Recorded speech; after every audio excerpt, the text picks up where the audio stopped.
Hi, everyone. Another edition here on YouTube of Roland Kim Realtor Top 1%. I hope it's the raw, realistic, and relevant content that you're looking for. Myself, I am a top 1% realtor, again, servicing the Metro Vancouver area. Co-own a real estate team, real estate brokerage, bullion company, coaching company, admin support company, and a great portfolio of investment properties. I only say that because I think it's always important to understand who you're listening to. And you're currently listening to someone that 15 years ago had much more debt than assets, that's for sure. Coming off school and just starting to tool myself, I was, tens of thousands of dollars in debt after university.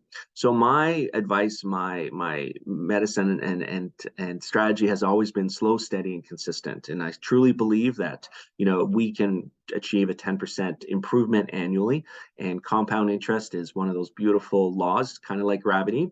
And at 10% improvement, you will double yourself. You will double your results every 7 years. And so my goal is never to share with you a get rich quick strategy, or the Americanized concept of success really really high, and then dramatic story of into the bankruptcy and trenches and then rebuild even higher. I believe that's maybe that works for some people, doesn't work for me, and I don't think it's the most realistic and powerful way, which comes from steady improvement. And so again, I always look to be raw, realistic, and relevant. And so this episode is probably not as shiny as most, but I wanted to get it out there, and I'm learning how to do it. So welcome to listening. Literally have two post-it notes on my computer screen, and it kind of keeps me on task of what I wanted to cover today. Today, I want to talk about vision boards, and many of us have built a vision board. And I think for a lot of people, where I see some challenges with that is it's just a big cluster of beautiful things, and that's awesome. I mean, that is the motivation. That is the pictures of the results that you could achieve, and that's sensational. The challenge with it is it's kind of like washing someone else's car. If you've just no plans and no way of achieving it, you might be cutting out a beautiful vision. You might be in quote unquote washing a Maserati, but it's never going to be yours at that method. And so for me, there's a few steps prior to creating a vision board. And one of those are creating 4 different plans. I don't know if you've ever heard of these, but I started doing this and I'm getting a bit better with it. And it's really starting to give me some clarity. So the 4 plans prior to creating a vision board is: 1, creating a personal vision plan; 2, a family vision plan; 3, an education vision plan; and 4, a business vision plan. What I mean by that is an action step, a process in each one of those categories of what will you do in order to achieve result in that specific category. And then we can talk a bit more. So let's talk about the personal vision plan. So for me, what this means is, how do you need to improve? What parts of you need to get better in order to be in a better position to achieve your goals?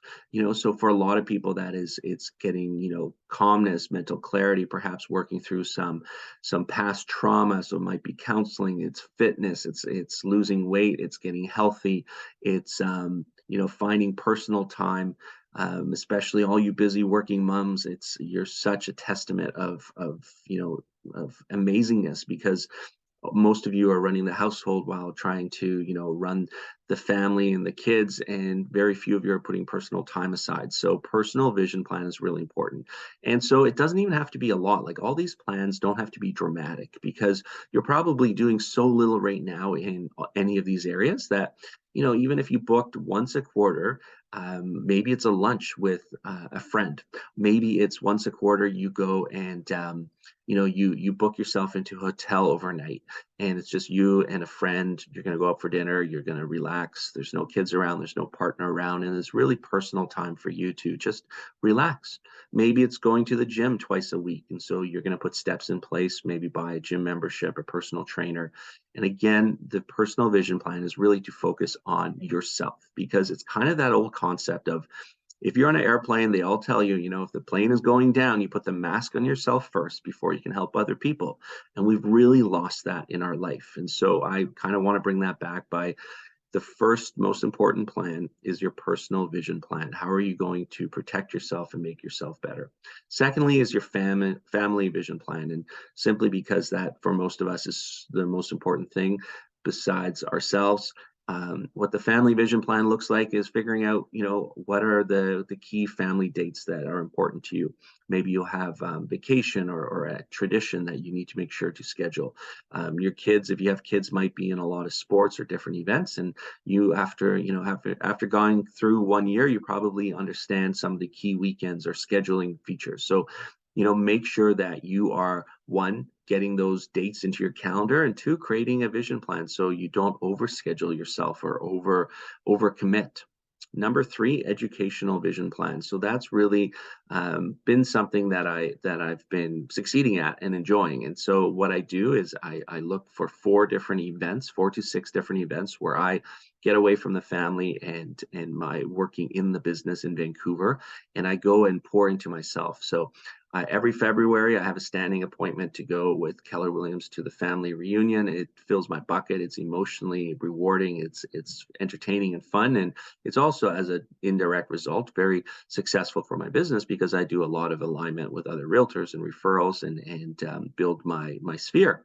Part of that education plan as well in 2024, I'm going to go to a Jeff Glover event somewhere in North America. I'm going to go to a Richard Robbins event, and I'm going to go to a one thing planning session in Austin, Texas towards the end of the year. And I'm probably looking for one more event to fill out my education plan.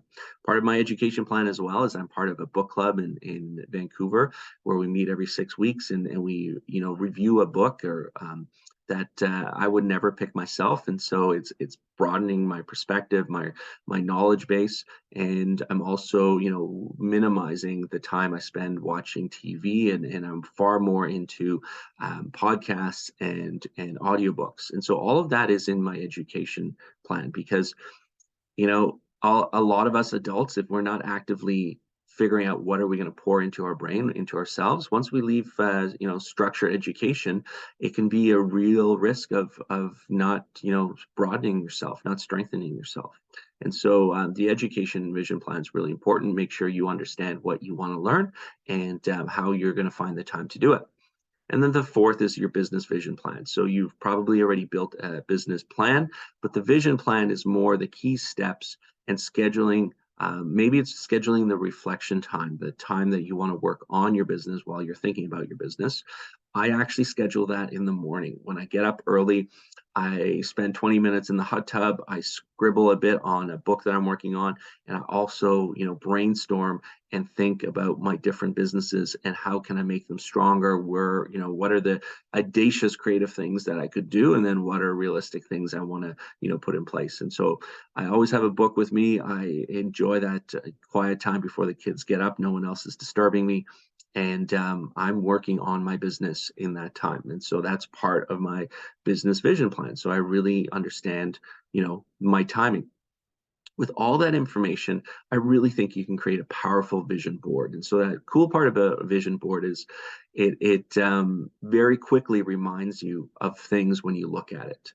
A lot of people, and most often vision boards, are just all the positive things, all the motivational things, the cars, the vacations, family time, money, success, fitness, six pack, health, all those things that we all many of us aspire to. And that is important. I definitely think that, the majority of your vision board should visualize the motivation, the things that motivate you and the results that you're looking for. Speaking for myself, and maybe I'm totally out on left field here, but I also incorporate two other areas into my vision board, and one of them is regrets and reminders. And so regrets are kind of where I've made a mistake, things that I would, like to change. And so I put something on my vision board in a certain area about the regrets, the mistakes I made, because a lot of future success is not repeating past mistakes. And so I don't see it as a negative. I don't see it as like focusing in on negativity. Rather, I don't want to repeat past mistakes. And sometimes the key ones are really important to remind myself. One, for example, is for a real estate brokerage. My business partner and I have a City of Vancouver ticket there that we remind ourselves that really do your due diligence, because had we not taken one extra step after all our advisors told us everything was good to go, we would have been a huge calamity on zoning. And so that, that little ticket with the City of Vancouver goes on there. It's not a motivation. It's not something I aspire to, but it reminds me of, a regret. And then there's reminders. So there's things that I put on there to remind me of, things that I want to get back to, or things that I should remember, and reflections. A lot of it is for the reminder section for me is reminding myself that we're not guaranteed the time on this beautiful earth, and we don't know how long it's going to be. And so, do what you can and what you want with the amount of time that you have available. And there's just some key reminders. So in conclusion, I believe a vision board is awesome. I believe a vision board quickly is a tool that you can explain it to other people if that's important, and it also reminds you. But I believe it's the fifth step after you create your personal vision plan, family vision plan, education vision plan, and business vision plan. As always, if you got a property to sell in the greater Vancouver area, I would love to apply for that position. I am a great 1%, top 1% realtor. And if not myself, some awesome realtor on my team can certainly help you. And if you're looking for a bit more coaching and business advice, go check out Launch, Grow, Harvest, and book a business consultation with me if you want to learn more. Have a great day.